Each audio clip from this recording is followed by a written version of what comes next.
Why Hindus are vegetarian.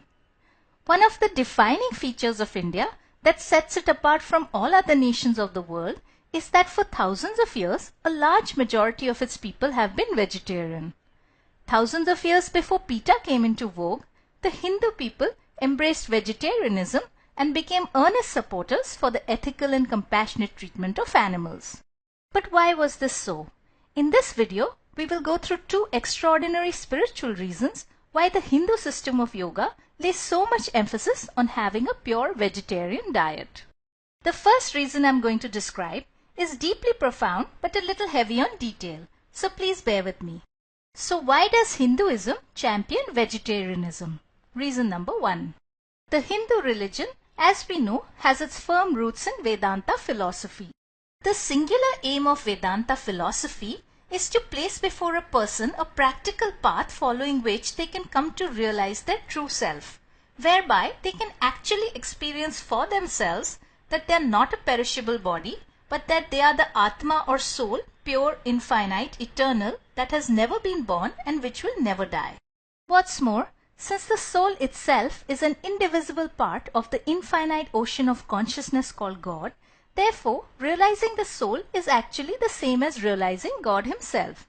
So keeping this goal of soul or self-realization in mind, Vedanta has prescribed the four yogas. Karma yoga, or the path of unselfish action, Jnana yoga, or the path of spiritual knowledge, Bhakti yoga, or the path of devotion, and Raj yoga, or the path of meditation. The aim of all four yogas being one and one alone, and that is to quell the perturbations in the mind. But why is it so important to quieten the mind? In the answer to this question lies the real explanation why Hinduism urges those on the path of self-realization to be vegetarian. So the answer is as follows. According to Vedanta philosophy, each of us is a composite of three things: an immortal Atma or soul encased in the successive coverings of mind and body. For more on this, see this video. Now the only way to directly experience our Atma or soul, revealed the rishis of Vedanta, is by controlling the mind. Swami Vivekananda has explained this fact further with a beautiful analogy. Swamiji tells us that the mind can be thought of as a lake in which the soul is trying to see its reflection. Think of the full moon as being reflected in the waters of a lake. When the surface is disturbed, we do not see the reflection clearly. In the same way, when the lake of our mind is agitated by waves of thoughts, fears, desires and attachments, then the mental lake becomes clouded and the soul cannot see its reflection clearly. And as a result, the soul comes to identify with these mental agitations and begins to think of itself as the body. But when through yoga and meditation, these thought waves in the mind are permanently calmed down, then the mental lake becomes peaceful and the soul can easily disassociate from the body and see itself. Once the soul has realized its true nature, it is no longer deluded by the happenings in this temporary world and is thereby permanently liberated from the cycle of birth and death. Thus, the whole aim of Vedanta philosophy, of its prescribed yogas and meditations, is to quieten the mind so that the soul can realize itself. Now, one thing that goes a long way in quelling the waves of the mind is what we eat. Common observation tells us that the food we eat affects not just the body but also impacts the mind. Take for example a person who has consumed a large amount of alcohol.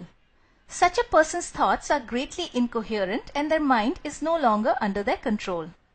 Similarly, after consuming too much caffeine, a person starts feeling unsettled and jittery. Spicy and sugary foods too rouse desires, because of which we end up craving for more. Thus, each type of food we eat ends up either immediately or in the long run producing a certain effect or change in our mind. This holds true for animal foods such as meat, fish and eggs as well. As Swami Chinmayananda has explained, non-vegetarian food is laced with many toxins that create agitations and disturbances in the mind. A simple look at nature highlights this point. We notice that elephants and cows that live on grass are quiet and peaceful, whereas tigers and other carnivorous animals that live on meat are turbulent and ferocious. Because animal food rouses passions and makes the mind restless, therefore a person who consumes non-vegetarian food will experience great difficulty in steadying the mind during meditation, work, study or worship. Their thoughts will wander to and fro, and he or she will have to exert a significant amount of willpower to make them stop and force the mind to concentrate. Those who have not cultivated such a strong willpower will find progress on the spiritual path extremely challenging. Therefore, with the aim of easing this difficulty, the rishis of India have advocated a pure vegetarian diet and complete abstinence from meat, alcohol, drugs, excessively spicy or sweet foods, along with items such as onions and garlic. Such a controlled diet is called a sattvic diet because it promotes the development of the quality of sattva, meaning purity, peace and calmness in the mind. By eating the right kind of sattvic food, a person on the path of self-realization can save tremendous time, energy and effort and hasten the process of bringing their mind under total control. So this is the first reason why Hinduism promotes vegetarianism. The goal is to make self, soul or God realization or samadhi easier to attain. A second equally profound reason has been offered by Swami Abhedanand, who was a direct disciple of Sri Ramakrishna just like Swami Vivekanand was. A Hindu, Swami Abhedanand has explained, is a vegetarian from the standpoint of love.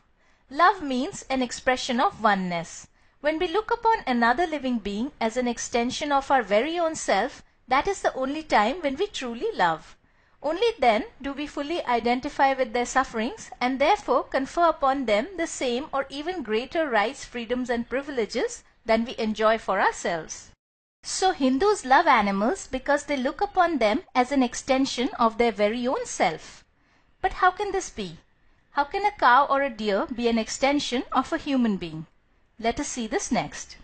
In India, starting from the age of the Vedas many thousands of years ago, up until our present times, there have arisen many great sages who have consistently and repeatedly verified, based on their own meditative experiences in the superconscious states of samadhi, that the entire universe actually originates from one unifying and non-material substrate of consciousness, which the Vedas call as Brahman or God or the Absolute.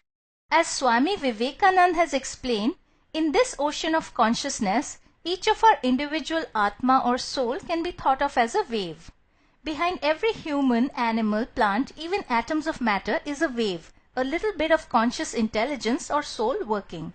In matter, this consciousness is deeply veiled or dormant, whereas as we move up the evolutionary chain from plants, animals to humans, more and more of the underlying soul's intelligence and consciousness is being expressed. Next, and here comes the really amazing part, if we think about it, each wave is actually the whole ocean itself. This is because there is no way to demarcate where the waters of a soul wave end and those of the ocean of God begin. In other words, there is no boundary that confines my soul to a particular region. In fact, my soul continues like an endless ocean and forms the souls of all other human beings and even animals. It is for this reason that the Chandogya Upanishad declares that Tvam Asi, you are that, you are the infinite ocean of consciousness. It is you yourself, your very own soul, that is present in another human being, in the animal, in the plant, in matter, in sun, moon and stars. There is really no place in the universe where you're not. The whole universe is just an extension of your very own self, your own soul and your own consciousness. So it is on account of this recognition of the oneness and unity of our spirit with that of the whole of creation that Hinduism urges people to love not just animals but the whole of nature just as they love themselves. It is for this reason that many devout Hindus are vegetarian. They do not wear leather or hunt animals for pleasure, and it is for this very same reason again that plants, mountains and even rivers are worshipped as sacred manifestations of the divine Atma or soul in Hinduism. Now, one point to consider before we end is that in the normal course of things we are certainly not aware of the truth that it is our own consciousness or soul which is present in our neighbor, in the stray dog walking in the streets, or in the plant growing in our balcony. As a matter of fact, we always feel quite separate and distinct from everything else around us. This is because our consciousness is still restricted to a small range, since we are operating under the limitations of Maya, meaning space, time and causation. It is only when these bounds of Maya are transcended, as is done during self-realization or samadhi, that the experience of the oneness and unity of our individual consciousness with that of the whole of creation comes. This brings us to the end of our presentation. If you have further questions in your heart surrounding God, soul, consciousness, life or death, then here are some great articles on the website for reading. Thanks for watching, and I shall see you in the next video.